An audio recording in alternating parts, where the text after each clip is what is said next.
శ్రీనివాస్ గారు, మా సోదరులు, మనందరికీ ఆప్తుడు దాడిశెట్టి రాజా గారు, అతి ముఖ్యంగా ఇక్కడ విచ్చేసిన రంగా గారి అభిమానులందరికీ పేరు పేరున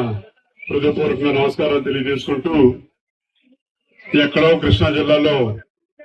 ఒక చిన్న గ్రామంలో కాటూరు అనే గ్రామంలో జన్మించి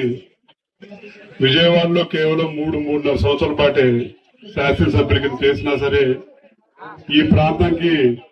మరి ఆయనకి ఎటువంటి సంబంధం ఉందో తెలియదు, కానీ అభిమానం మాత్రం ఏకం చేసిందని చెప్పని చాలా గొప్పగా చెప్పుకుంటా ఉన్నాం.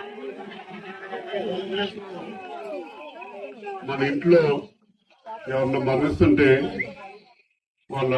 ఏ సంవత్సరం మరణించారో, ఏ రోజు మరణించారో కూడా మర్చిపోయే రోజు లేదు.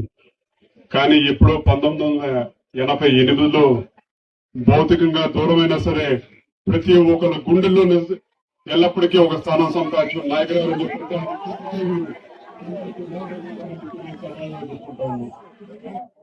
ఎన్నిసార్లు శాసనసభ్యులు చేశారని చెప్పని కాదు, ఎన్ని తరాల ప్రభావితం చేశారని చెప్పని చేతల్లో చూపించాలని చెప్పని బడుగు బలహీన వర్గాలకి అండగా నిలిచిన ఒక నాయకుడు వంగవీటి రంగా గారు.